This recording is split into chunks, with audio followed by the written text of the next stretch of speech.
It's time to get nerdy, y'all. A little bit of gaming history for you. Something relevant in gaming and discuss our opinions on it. Should we kick it out of here, or should we kick-start it? This is the part where you, the listeners, try to stump the hosts. I'm not a lawyer. I just play one on a podcast. Ladies and gentlemen, boys and girls, it's Tuesday, October 31st, 2023, and you know what that means. It's time to get nerdy, y'all, and also, happy Halloween. Welcome to episode 286 of Two Nerds in a Pod, the nerdiest video game podcast in the galaxy. I am Lam, also known as Mr. Nice Guy, and I'm joined by my comrade in gaming commentary, the Miggity Mac, also known as Maction. Mac, it's been like 3 weeks since we've done the show proper with me and you both here in the saddle. What's new, man? There has been some new developments and some stuff that's been kind of cool. Let's hear about it. You may recall, Mr. Nice Guy, that earlier this year, we had the podcast awards. We did. And we were, of course, #blessed to have won an award for the year. That's right. Which makes it a three-peat. The Swords and Starship folks was also on there. I did a guest spot earlier this year. It came out in August and had a lovely time. It's a good episode on Swords and Starships, and I'll link it in the show notes. But in their last episode of the season, because they kind of do like a season break for November, December, what have you. Okay. They did a 7-minute or so thing where they were like, okay, so we're going to take our mid-season break. About 2 of those minutes are dedicated to talking about how awesome we are. Nice. It was real fun to feel recognized like that. And yeah, so that was one real nice thing. Awesome. But I've got some other really cool news, and that is that every single year, since I want to say like 1978 or so, there has been an event in Provo, Utah called LTUE. That stands for Life, the Universe, and Everything. And it is for sci-fi and fantasy authors. This upcoming year is going to be the 42nd one. Okay. And so, of course, Life, the Universe, and Everything, a reference to Douglas Adams. 42, the answer to Life, the Universe, and Everything. Just the amazing. It is the time that you want to go there. Turns out my amazing spouse is going to be on one panel and going to be delivering their own presentation at LTUE. I have not heard back if either of my submissions have been accepted for it, but even if none of my submissions for LTUE have been accepted this year, I'm going to be there at the 42nd annual LTUE at the very least to cheer on my amazing spouse. That's dope. Anybody else who's going to be at LTUE, we're going to get together, obviously. But yeah, that's been the big exciting news over here. How about for you, Mr. Nice Guy? Well, dude, I gotta hear more about your exciting news, because what exactly is what's the panel that they are going to be speaking on? That's what I'm curious about. So the panel is Extreme Planets. It's about space stuff. Okay. And how to build a planet in 4,000 easy steps. And that's that's the one that the Nerd Next Door is going to be running, which is going to be great. That's fantastic. Well, excited for them, excited for you. Very, very cool. And you did ask what's new with me. So last week I was out of it. I was pretty sick, so we did not record. Shout out to Metscroll for stepping in and being a guest on the pod. Weeks before that, lots of travel between work and then some personal travel. And I would say the highlight is my wife, oldest son, and I went to Florida, went to Harry Potter World, the Wizarding World of Harry Potter. And it was a dream come true, Mac. Like, just imagine being 12 years old like my son, being really into some type of media, whether that's Mega Man, whether it's, I used to be a huge Bruce Coville fan as a kid.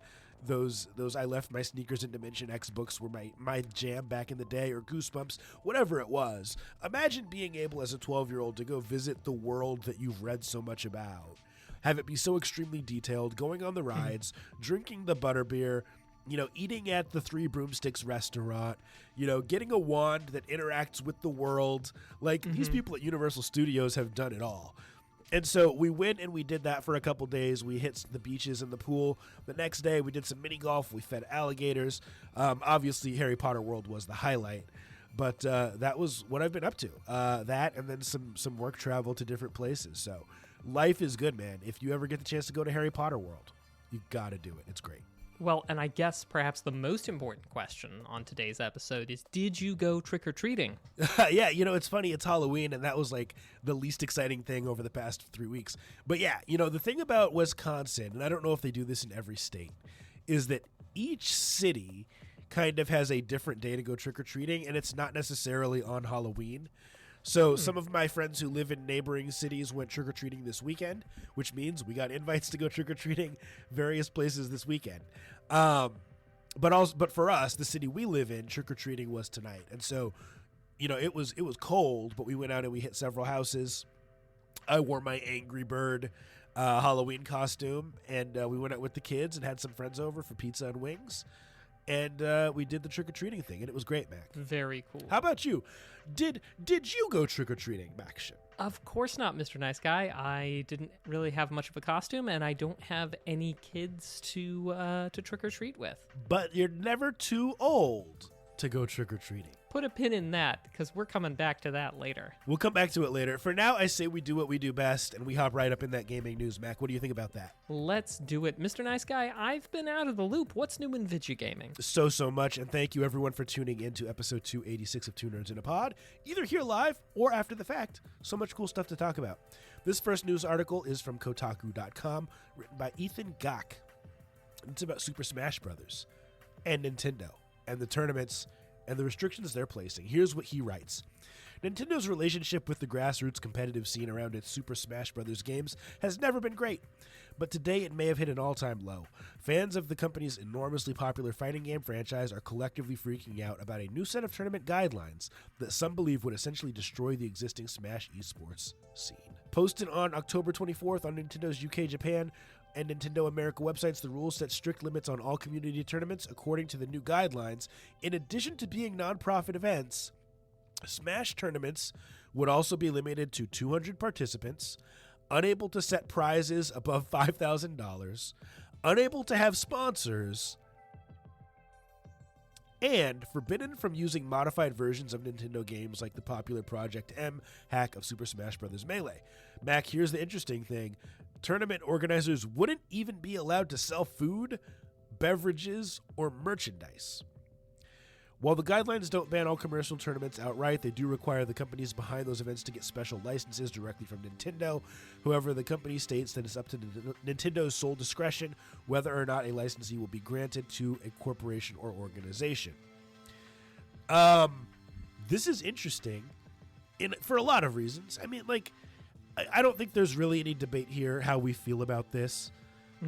Mac, what are your thoughts generally on these rules? Particularly, let's start with the no food or beverages being sold at the tournament. That sounds a touch draconian, perhaps. I mean, I don't know how it's handled in all the various situations, but I certainly feel like selling food and drink is an integral part of any kind of event where video gaming is had. Does that mean that even, say, I don't know, the venue can't sell food and drink? Well, it sounds like it's the tournament organizers, right? But at the same time, I mean, Nintendo has placed limitations and says that you need to have a license to run the tournament. If your location is not one that they like, I guess they just don't give you the license if it's a place that sells food, for example. Far be it from me to suggest that Nintendo might not have clean hands or might make bad decisions or what have you, as much as we might want to think otherwise. I don't want Nintendo to be able to say, you know what, Mr. Nice Guy, we just don't like the area of Wisconsin where you are organizing your event. No, thank you. It seems a little ridiculous of a a caveat to put.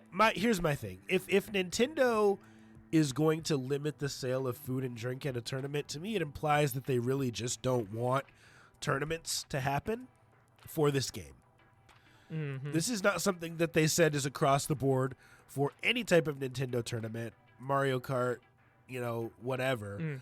It's for Super Smash Bros. Melee, which candidly is probably their most popular game when it comes to a tournament scene. Now, I have heard, and I don't have a source for this, but I have heard that Nintendo would not have made Super Smash Bros. Melee the way that they did if they realized that it was going to result in the competitive scene that it resulted in. In other words, they really wanted it to be just a casual game, and it ended up being one of the biggest competitive games that they've ever made. There's advanced techniques like wave dashing, L canceling, all types of cool stuff you can do that did not make it over to Super Smash Bros. Brawl, the next iteration in the game, simply because that's not what they wanted. They just want people to play and have fun. So I think they're trying to kill the Melee scene, to be quite blunt. Melee was released back in 2001. 22 years later, it has a life of its own. It's old enough to buy alcohol. It's retro. Yeah, at least in the United States. I know it's a big moral quandary, but should Nintendo get to decide whether or not Smash or whether or not Melee can have tournaments? Isn't this kind of a bit of a skeevy overreach to try and kill the tournament scene? I agree. I think it's wild. So I'm going to be following this one closely. As I've told the story on the pod many times before, one of the first gaming tournaments that I ever went to was a Super Smash Bros. Tournament at PAX back in the day, PAX West. My brother used to play with this group in Seattle on occasion, just casually, called the Sky Pals, that were super into Smash Brothers. So, I mean, it has a super big place in my heart, this game does. So, following this one closely, story number 2. Mac, this comes from Forbes.com by Paul Tassi. Destiny 2 players stunned Bungie has laid off Michael Salvatori, its famed composer. Fans and employees alike are still learning who exactly has been fired from Bungie after widespread layoffs yesterday. After a company meeting with CEO Pete Parsons, employees from a huge range of departments learned they no longer had jobs, including cuts from social media, community management, engineering, player support, QA, recruitment, and legal teams. Later in the day, rumors started to circulate that Bungie may have done the unthinkable and laid off Michael Salvatori, Destiny's famed composer, responsible for countless incredible tracks in franchise history. I'm not going to read too much more about this. As I've read up on this story, it seems like these layoffs happened as the result of Destiny 2 underperforming, which is interesting because they've been around. It's been around since 2017, I believe. Yeah, 2017. So, like, a couple quarters of underperforming is interesting, especially since Bungie recently purchased by Sony. The question I have for you, though, is specifically about this composer being fired and fans being upset about it. Have we reached a point where, as an employee or a contractor for a company, that they should be given the power to negotiate residuals differently based on what they're doing? Because they become the face of the music, or the voice of this character, or the person who designed such and such level or added an innovation to multiplayer. Like, based on your role in the company, should you either on the front end or partway through the life cycle of the game be able to renegotiate in a way that is the result of how much of a fan base you've built? Does that make sense? Yeah, no, that makes a lot of sense. More generally, the idea that you may not know just how valuable your contribution or how important the work that you're doing is to the success of something, I think is the kind of notion that we can all get behind. That, like, you're never going to know until much later what the impact of what you did is. And in the case of, like you're saying, like this guy, it's like maybe the music is great. Maybe the music is so great. Or maybe his name becomes inexorably tied to the IP. Or the only person I can think of, what's his name? Is it Baker, right? Troy Baker? Yeah. Troy Baker is the voice of Joel. Sam Fisher, right? No, you're thinking or of Joel. Joel in the Last of Us. Last of Us. But similarly, Michael Ironside, Sam Fisher. Yeah, I get what you're saying. Ironside, Sam Fisher. Yeah, there are those people. Or for me, Kevin Conroy is, rest in peace, is Batman. And while I would love the idea that we would know, you just can't. There's no way to negotiate that up front.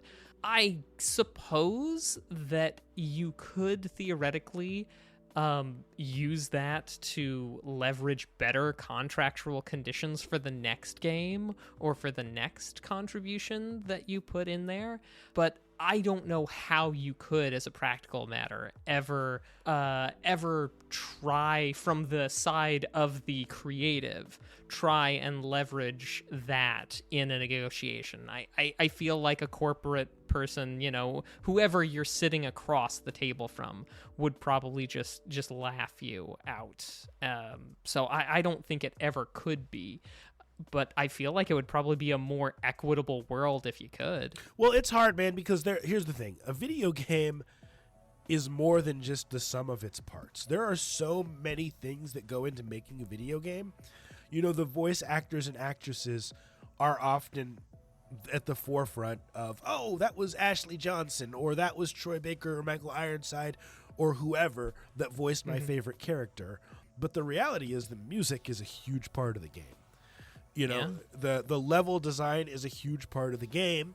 And so there are so many people behind the scenes, especially when you're dealing with something like Destiny, which was supposed to have like at least 3 games and originally had a 10-year lifespan as an estimate for how long it would go on, or 10-year contract, right? So, you just never know if you create a theme for Destiny and then it gets used in Destiny 2 and Destiny 3, and it becomes synonymous with Destiny, but you don't own that IP, but everyone knows, like, hey, you're the guy or the girl who created it. There's got to be some type of reward other than just the notoriety for creating that. And it's hard because there's limited money, there's limited resources. If everyone starts asking for these deals, games are never going to get made. But at the same time, people are disappointed this guy left or got fired or whatever it is because he has become such a big part of the franchise. So it would be cool to see some type of equity there. That's all I'm saying. I feel like the easy way you could do that is, somebody works on the game, stock, there you go. That's, I guess, the closest we would ever come. A stock option as part of your contract is the closest we'd ever get to you getting equity reimbursement if it gets bigger than you ever expected it. Absolutely. And Mac, you know what? It has been 3 weeks, but for the sake of time, that's been our news for the week. I want to hear what you have to say. Well, what I have to say is a little bit about some video game history, Mr. Nice Guy. Let's look back this week in years that came before. And, Mr. Nice Guy, I've got 2 really big events. And I think I want to focus more on the second one. So let me just very briefly mention that October 26th, 1996, we had the very first machinima. We briefly mentioned the concept of machinima back in episode 252, but it is the idea of using the game engine to record a sort of sketch, or in some cases fully fleshed out films, either using the assets of the video game to act as, the backdrops, the acting and all of that, or otherwise. Probably most well known are some of the examples from like Red vs. Blue, but the first of the machinimas started back in 1996, and maybe next time we'll talk some more about that. Oh, unless you had questions. I do not, man. I'm just listening and taking this all in. This is great. Well, the big one that I want to mention for this week happened back in 1981, October 29th through October 31st, which took place in Chicago, Illinois, 60652. Well, honestly, it was probably 60616 because it was the Expo Center. The Atari World Championships, Mr. Nice Guy. This would be the second esports competition, right after the Space Invaders had been held the previous year in 80. But this event would be the, quote, first international coin-op tournament. It was going to have a couple of bumps. So let me just talk about like what it looked like from the outside, and then what it kind of looked like from the inside of it. Mr. Nice Guy, if you were going to the arcades in, say, Okay. I don't know, June of 1981, do you have fond memories of the arcades in June 81? I was not alive, but I get what you're saying. I have fond memories of arcades, yes. Yeah. Well, imagine, if you will, Mr. Nice Guy, it's 1981. You're in an arcade and you see these posters up. Atari is announcing that at the end of October, they're going to do an event in Chicago. Also, they advertised that there are going to be basically tournaments set up at arcade centers, and they'll have these tournament packages. So your arcade center could get a tournament package that would give them 5 tickets to serve as waivers for the fee in the Chicago event, which would otherwise be $60 each at the door. But anyway, yeah. June 1981, you see the posters. They're like, October, we're going to have this. And I'm going to read a quick line from the official announcement, Mr. Nice Guy. And I want to ask you what you think that means the tournament is going to include, okay? Okay. Quote, the tournament games include Battlezone, Asteroids Deluxe, Warlords, Red Baron, and Centipede. So, Mr. Nice Guy, from your understanding, what do you think is going to be there in the October World Championships? Those 5 games and probably a high score competition. Right? Is what I'm thinking. And probably like some of the best people around the country, right? Absolutely. Makes perfect sense. Turns out that what wasn't well communicated was that they were going to pick one of those games from that list.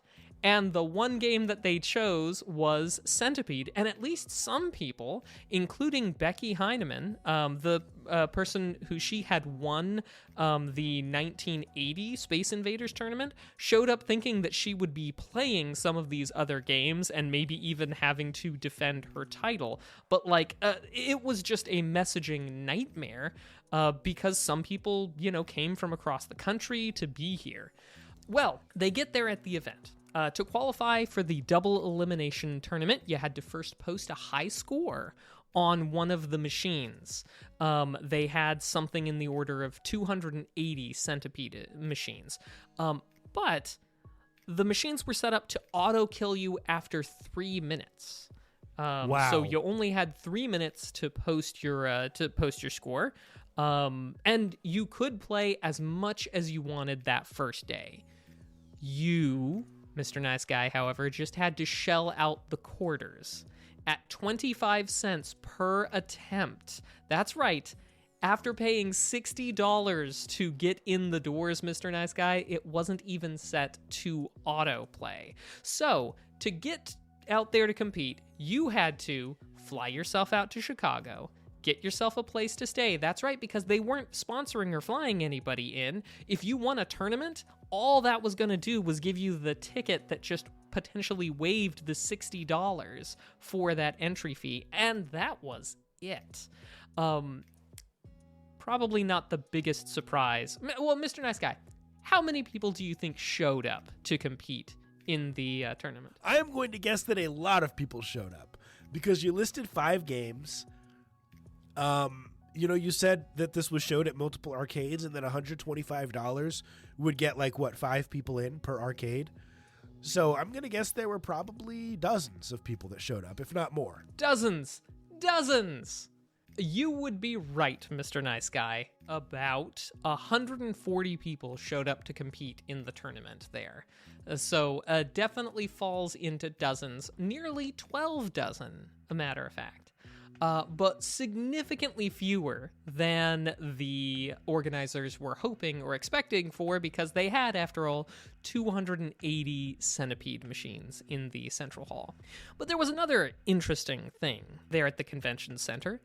For all of the advertisements about this being an international coin-op tournament, and, with these Atari sponsorship and such, there was a lot else going on at the thing as well. For example, there was an air hockey tournament, a darts tournament, a foosball tournament, and pool tournaments as well on top of the Centipede games. Almost literally on top of the Centipede games, because all those other tournaments I mentioned, with the exception of the air hockey tournament, had prizes that the prize money was more than what was being offered for the Centipede, for the Atari side of things. Additionally, the foosball tournament had a car that you could win in addition to cash. What? Yeah, kind of sounds like maybe, kinda, sorta. This was more of a foosball tournament than it was an Atari tournament. We'll come back to that.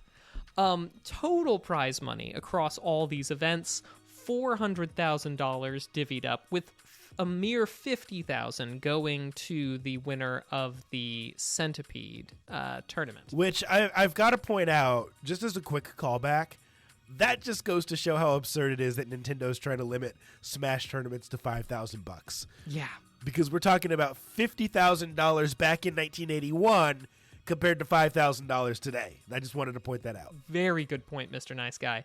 Yeah, 50,000 in 81. My gosh. And now later on, at the end of the festivities, the car, they didn't have it there to give to the foosball tournament person, but, you know, who cares about him?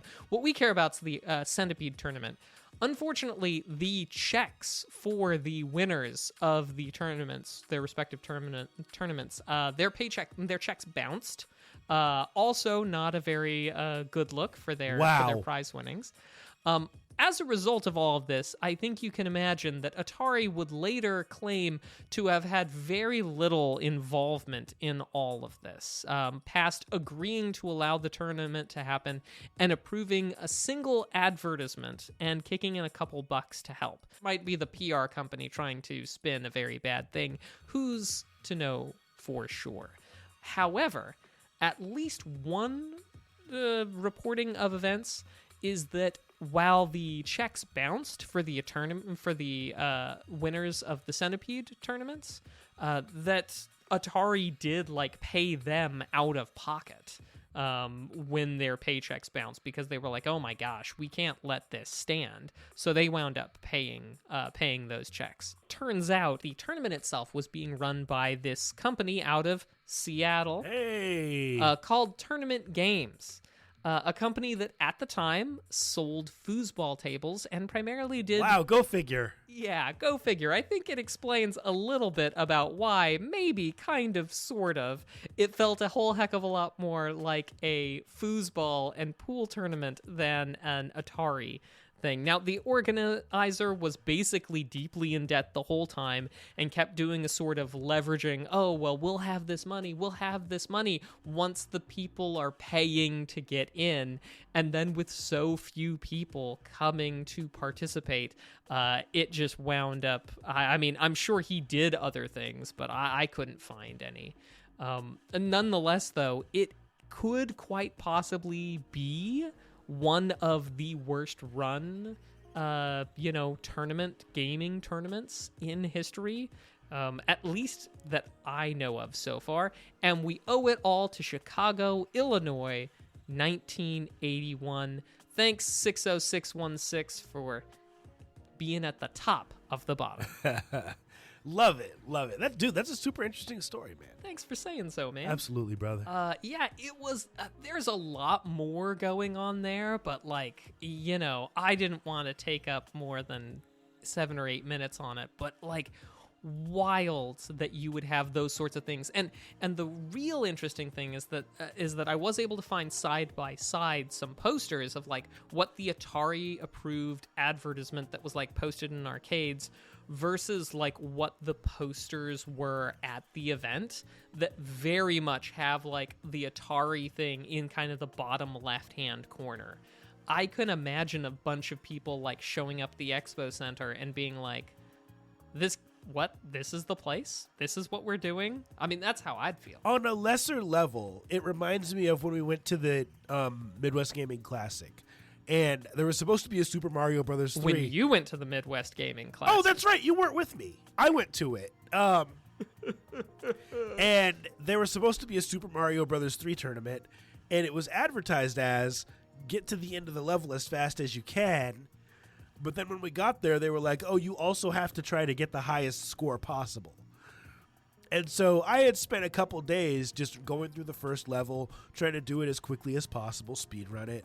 But then they said something like, oh, you also have to get X number of coins and certain number of points. So it was very much a bait and switch with unlimited tries, but I wasn't going to do that. So it's frustrating. I get it. Yeah. It's time for our Indie Game of the Week, a segment where we talk about a game that may deserve more of your attention and tell you if it does.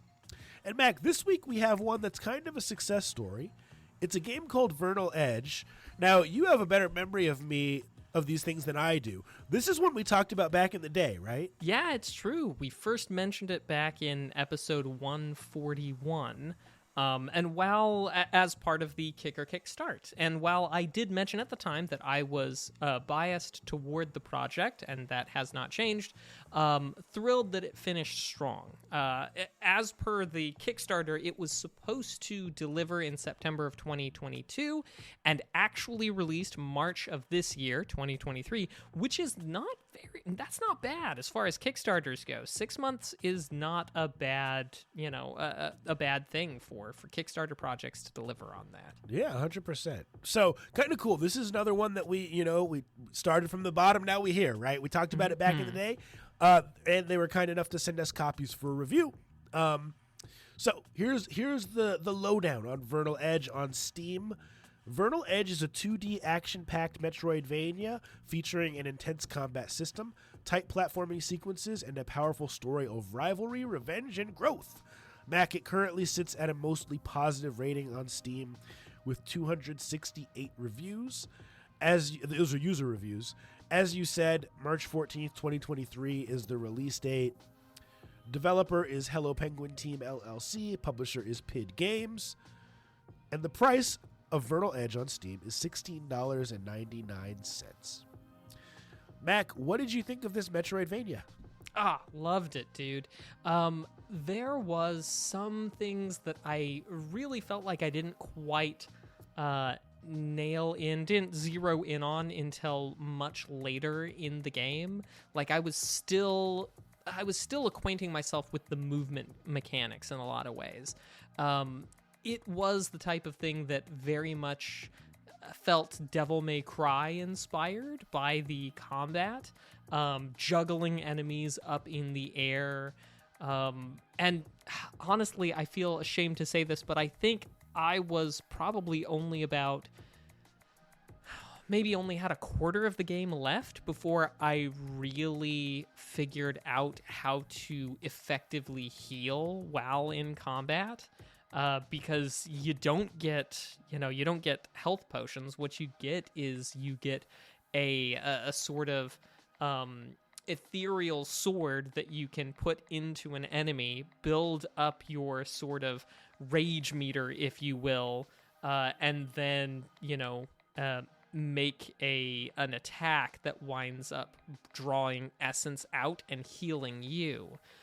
So I don't know if I did a good job of explaining it, but it took me a long time before I was competently working that into combat. There was another game we played like that this year, right? What game was that? Oh man, was it the Shadows? 9 Years of Shadows, where you healed like that as well? Yes, it was a little bit different though, because in 9 Years of Shadow, you basically did, you had to strike enemies to build up a meter, and then the meter would straight up heal from the meter.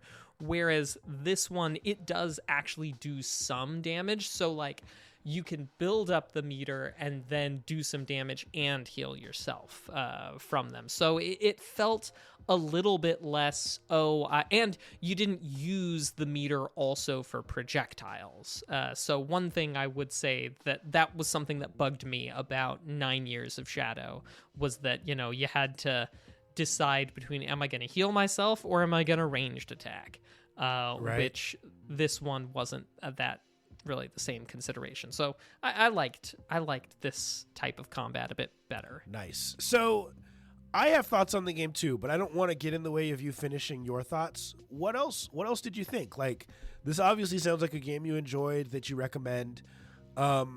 What else? Worth the price point? Where are you at with that? Oh, absolutely worth the price point. The one thing that is interesting is that, well, there are many things that are interesting about it, but it certainly has a PS1 era style to it. Not only from, the movement on the overworld that kind of goes 3D, but also the backgrounds have this sort of kind of painting stylization to it. Sometimes it was easy to miss some things in the busyness of the artwork, but for the most part, worked, I think it mostly all worked pretty well together, and the movement tech, very, very fun to learn, extraordinarily difficult to master that and the battling. Yeah, so here's my thoughts on Vernal Edge. I thought it was a very, very, very good game. As someone who is really into Metroidvanias, like, and again, let me be very clear: a game doesn't have to be S tier for it to get my recommendation. Mm-hmm. This is not an S tier Metroidvania, but it's a very, very good Metroidvania. Things I liked were similar to what you said. I liked the combat. I really liked the art style. I liked that it was super tight with the controls.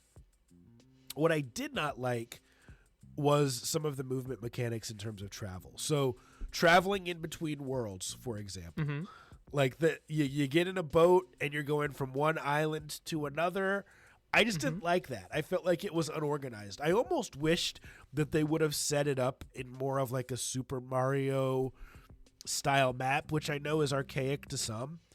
But it would have just made it way less confusing. And it just like that time in between having to go from here to there was just almost like an unnecessary cutscene or a load screen that was just unnecessary. It's like instead of having a load screen, you're making me do extra work. You know what I mean? This is such a minor complaint, but it was significant enough to me as an irritant that I have to mention it to the people. Mac, you seem like you disagree. That's so wild to me, Mr. Nice Guy. I loved the airship, traveling around in that airship. I found it charming, actually. At first, I was like, okay, this is kind of unique. And then after a while, I was like, you know what? This is just unnecessary. Just let me go where I need to go next.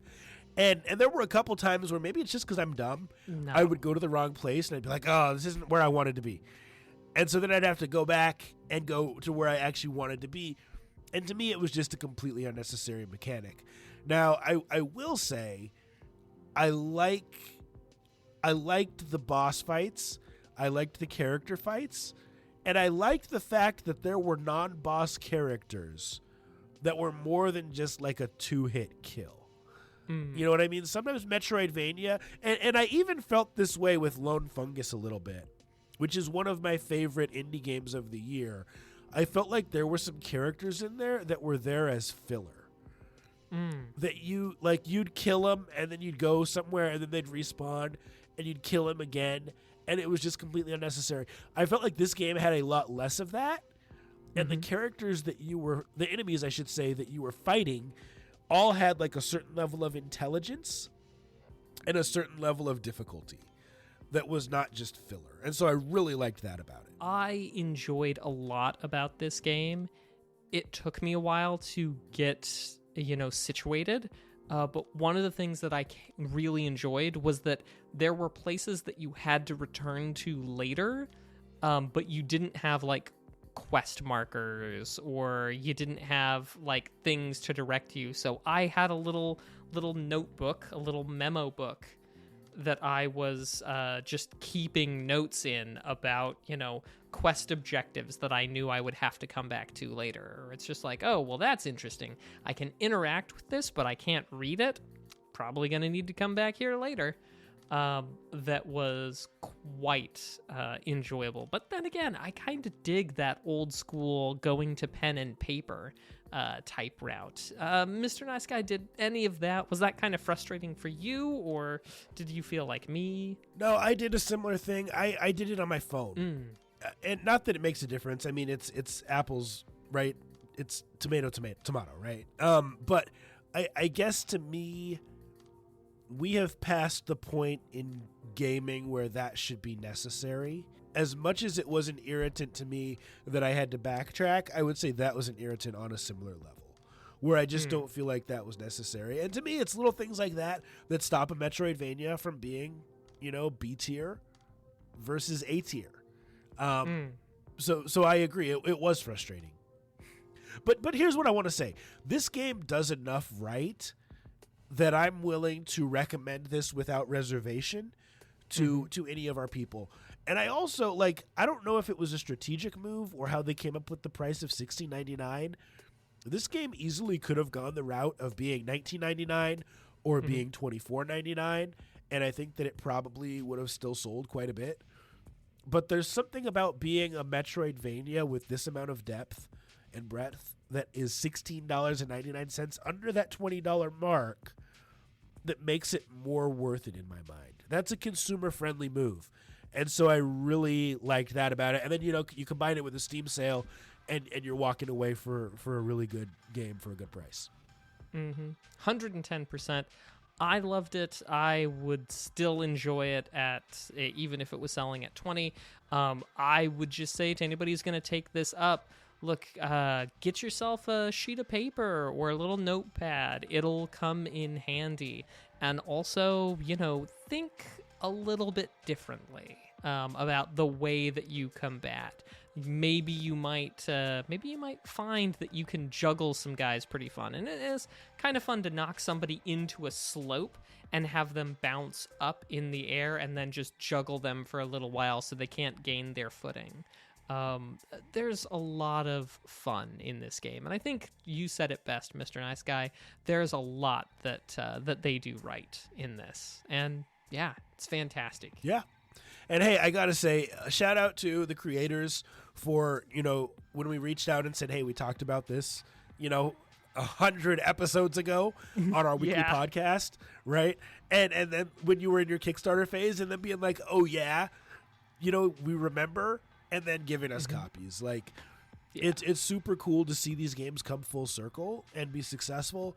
And this one, candidly, is not struggling to get reviews as much as some of the other games that we've looked at. So happy for their success. If you like Metroidvanias, check this out.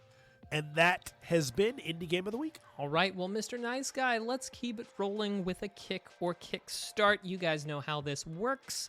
I've got a Kickstarter project that I'm going to share with Mr. Nice Guy and with all of you here. We'll talk about some of the virtues and the vices and go from there. And Mr. Nice Guy, I think this is right up your alley. As a matter of fact, I was so thrilled to see it.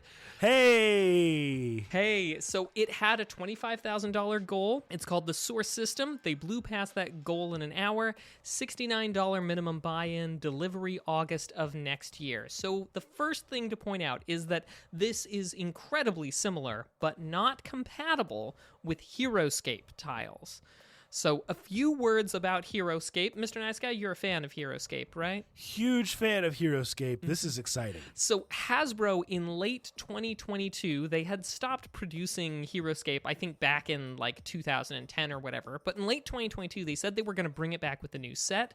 They did a crowdfunding on their Hasbro Pulse site, and it didn't get the backing that they wanted, perhaps in part because they were like, hey, the only thing you can do is pay us $250 for a new HeroScape set, and then it didn't get the things that they wanted, and so they dropped it.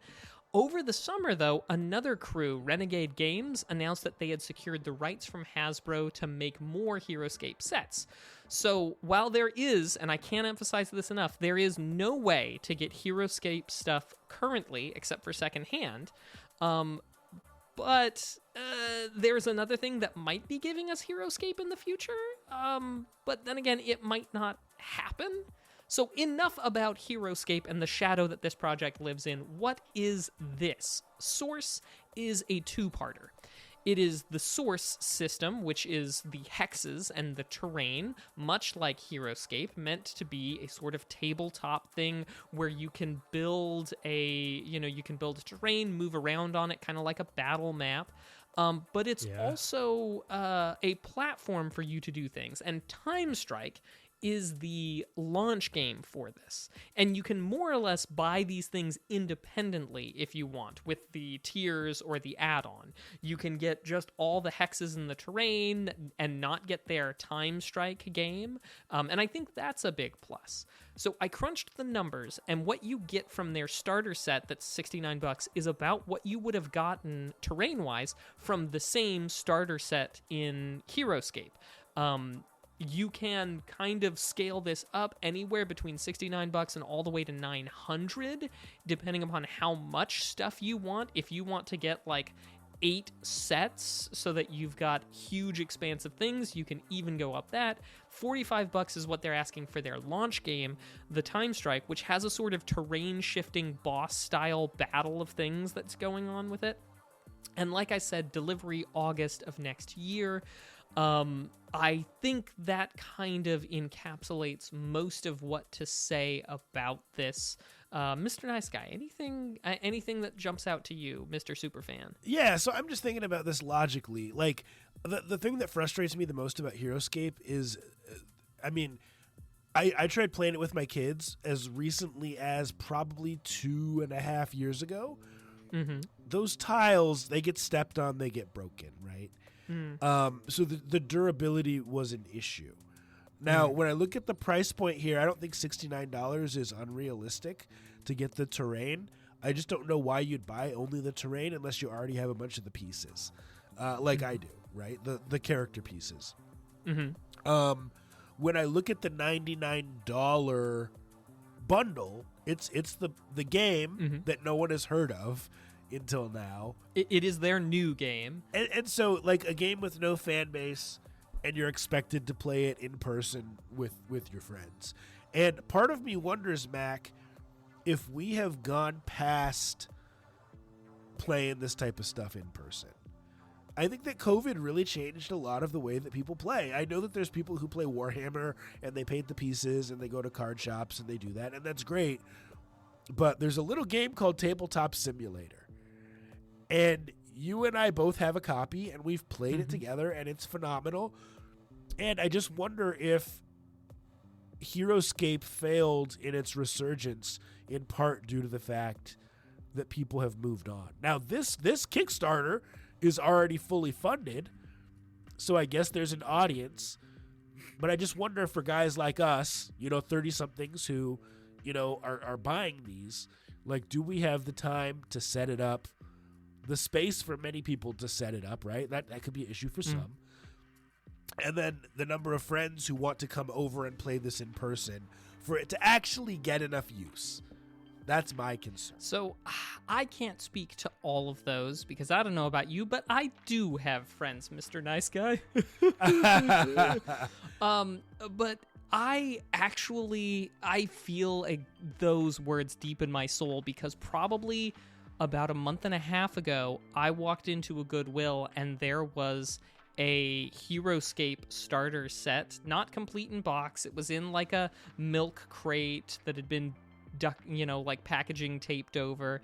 And it looked like it had a goodly chunk of the stuff in it for $20. And I really debated about getting it, but at the end of the day, I didn't feel like I could justify that purchase for the space that it would take up. And what I honestly thought at the time was I'm never going to have anybody over in person who wants to play it. That's the thing. But here's the thing. On a Friday night or on a Thursday night, you could say, hey, Lam, our other group of friends, like, this week, do we want to play such and such game on Tabletop Sim?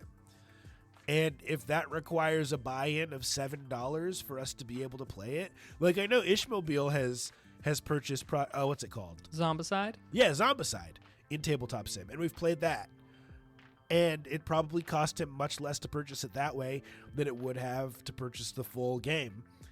And because we are all in different parts of the country, we can play it together there. So that's my concern about this. Like, the world has kind of moved on from this. Mac, I think this is a reasonable price. I think this is a killer product. I just think even my friends who are here in Wisconsin that I would play this with, like, the amount of times that we would be able to coordinate kids and work and hobbies and other things to be able to play this would be so few and far between, this would take up space. Yeah, I feel like I want it to be the other way, but I'm inclined to agree with you. And when I had the chance to get in, at pretty low price, I didn't take it at the time, and that tells you what you need to know. I love the idea of this project. I'm glad that it has succeeded in its funding goal, and I wish them many new and long years.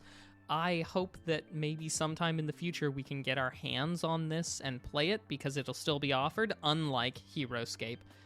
But yeah, I think you and we've got a solution that works better for us. I'm sorry, Kick. Yeah, I gotta say the same thing. We need more projects like this. I just wonder who the demographic is that is purchasing this and actually using it. Because, Mac, if this gets purchased and it gets funded, but then it doesn't get used, then in the future, their revenue stream is gone. It's one and done. So I got to say Kick. Yeah. We wish Adventure Together. That's the company. We wish them the best, but unfortunately not for us as much as we might want it to be. Nothing but love for you, though. That's been Kick or Kickstart. And now it's time for Nerd Flex. Ooh. A segment where you, the viewers, try to stump the hosts, and you never quite do. Mac, it seems like it's been a while since we've done a sound test. Is this a sound test episode, or am I wrong about that? I am so glad that you asked, Mr. Nice Guy. However, it is not a sound test episode. That will be next time. But there are still 40 or so sound tests out there that about 30 or so of them have still yet to be claimed. So if you're itching to dunk on us, come on, let us know. Get those sound tests. Sounds like a plan. If you're here live, you have a job to do. Get those questions in the chat, multiple choice, gaming related, and Mac and I will use nothing but our noggins to try to answer them. Now, we're aware it's Halloween, and we're recording a podcast on Halloween. And the people probably don't have trivia questions today. So, Mac, just for backup, we have, as always, the trusty test bank. Mac, here's question number 1. It's a Nintendo question. What is the name of the 3DS Mario Party game? What is the name of the 3DS Mario Party? Mario Party 3DS? I mean, it can't be that easy. Yeah, that almost seems too easy, doesn't it? Mm-hmm. But I'll be honest, like Mario Party is one of those franchises where it's like Mario Party 1, Mario Party 2, Mario Party 3, and so on and so forth. It's just a numerically based titling system. That is fair. I'm inclined to agree with you, though. Like Mario Party, either Mario Party 3DS or Mario Party handheld or something like that. Or Mario Party 3D. So I say we go with those. What do we want to go with? Final answer. Tell you what, why don't you go with Mario Party 3DS? I'll go with Mario Party 5. Okay. Final answers. Let's see. Okay, so we were both off. It actually does have a subtitle. Mario Party Island Tour is the title of the game. Oh. Which is interesting because I would have never thought that Mario Party would do well on the 3DS. That's interesting. Yeah. I'm going to guess that if I Google that game, that it's probably pretty rare. And I've got to look it up on price charting real quick just because I'm curious. On the 3DS, so I'm going to guess that it's probably an expensive game.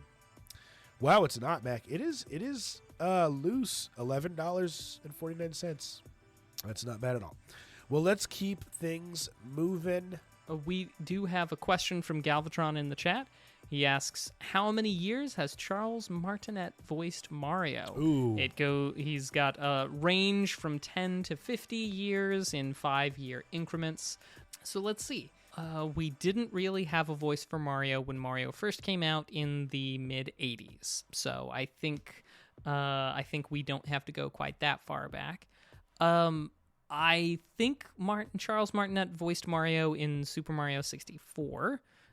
Which would have been in the late 90s. 1996. Yeah, but I couldn't tell you if Charles Martinet's voice was sampled previous to Super Mario 64. What do you think? Here's the thing. I feel like he voiced Mario in other things because there was There were Mario cartoons. There were Mario commercials. And he was the voice, I believe, the voice of Mario for those. Mm-hmm. Let's say he had started in 85. That would put us at... Roughly 35 years. If you started in 96, that put us at 27, roughly 25 years. And I'm also trying to think, like, as Nintendo has come out with these Mario anniversary things, like what the most recent one was. Like, was it a 30-year or what? I would lean towards 25. Same here. 25 final answer. So from 1994 to 2023, that does seem like 25 is the correct answer. So, yeah, Mr. Nice Guy. Oh, we did it. 25. He started in 1994, stopped in 2023. Of those answers, we were the closest without going over. So actually, technically, none of his answers are right. Indeed, but hey, we got the closest. Yeah, we got it. We'll take it. Cool. So last question. Which fighter is Ken's brother-in-law in the Street Fighter series? Well, look, I'm going to be honest with you. Street Fighter is not my best. I know Ken, I know Ryu. I feel like Ken and Ryu, I thought they were brothers, to be honest with you. Except one of them is American and one of them is Japanese. So I'm just thinking logically. So I'm thinking of male characters. M. Bison, Dhalsim, Guile, Sagat, Blanca. I would go with Guile, maybe Dhalsim, but I would think Guile. In fact, I almost remember reading that somewhere. Well, I'll tell you what. You go Guile, I'll go Dhalsim. I'm sure both of us will be wrong, but it'll be interesting. Let's give it a shot. A learning episode. Dude, it was actually Guile. Serious? Hey, congratulations, Mr. Nice Guy. It's a lucky guess. There's no luck about it. The amount of knowledge you bring to bear on any given question is astounding, Mr. Nice Guy. I appreciate that. And that has been Nerdflex. All right, well, now we turn to a little bit of legalese. Legalese. I'm not a lawyer, and don't take what I say as legal advice, or that might get you in trouble, unless it's a special Halloween episode, in which case I'm here to keep you out of trouble. Nobody's doing anything too crazy in video game land right now, so in Halloween, I thought I'd just do a quick let you know where you can't go trick-or-treating. If you happen to be in the state of Virginia, there are a whole bunch of towns like Chesapeake, Virginia Beach, Hampton, Norfolk, Portsmouth, Suffolk, where since the 1970s, it's been illegal to trick-or-treat if you're over 12 years old. But wait, Mr. Nice Guy, back in 2019, Chesapeake raised that up to 14 years old and also an 8 p.m. curfew on all trick-or-treating. So keep that in mind. Stay out of trouble. What about Alabama? In Alabama, Mr. Nice Guy, it is illegal statewide to dress up like a minister of any faith on Halloween or any other time. So don't go as a religious figure for Halloween. Yeah, for real, or else you'll get in trouble. And a little bit closer to home, in the great state of Illinois, it varies from city to city, but a lot of them actually have age limits to 12 years old for trick-or-treating, some of which even have curfews that you have to observe on Halloween. So a lot of people don't want you on their lawn. They don't want you over 12 years old out there in the streets, and they sure as heck want you home by 8 p.m. or else you'll turn into a pumpkin. So stay safe out there on Halloween. Get that candy, but careful where you do it. And if you do it over the age of 12, you might be in for a surprise. Good to know. Well, ladies and gentlemen, boys and girls, thank you for tuning in to episode number 286 of Two Nerds in a Pod. Before we go, we have one last segment called What We've Been Watching and What We've Been Playing, and by now, y'all already know how this works. So hit the chat up with that recommendation. That doesn't make any sense grammatically. Mac, what have you been watching and playing? So I mentioned this last time with our guest Mets Girl, but it bears repeating once again. I watched the Nicolas Cage and John Travolta classic Face Off the other week. Fantastic. I've been watching Loki and as well as finished off season 2 of Our Flag Means Death. As for playing, I've been not playing that much, but I've been playing some board games, including this one called Consulting Detective, which is a fun sort of, Sherlock Holmes style game that's quite fun. What about you, Mr. Nice Guy? Dude, I've been so busy. I mean, between all the travel, the Harry Potter, I did go to the Milwaukee Bucks game last night. Like, I just haven't had as much time for gaming as I would like. Yeah. So honestly, I haven't played a lot lately. I haven't even gotten into Spider-Man 2 yet, which I've heard is phenomenal. Right? That's what I'm saying. I'm going to have to get into it. I played a little bit of Call of Duty here and there. When the Modern Warfare 3 beta was happening, I did play some of that.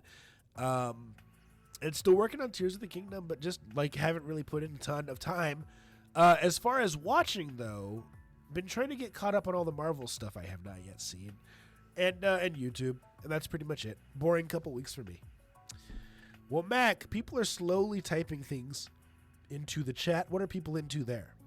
Well, so far, I see Galvatron's been watching Gen V. That's The Boys spinoff, One Piece, F1 Drive to Survive, and Saw 10, and Gran Turismo, which that could either be the game or it could be, I think there's a movie with some people for Gran Turismo as well. So could be either, could be both. Awesome.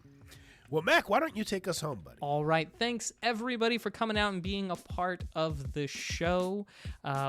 We shall see you next week, Tuesdays at the usual time, 9 p.m. Central, 7 p.m. Pacific, here at twitch.tv/2nerdsinapod for the live record. In the meantime, be excellent to each other. Keep it nerdy. We'll see you next week. Bye. Bye.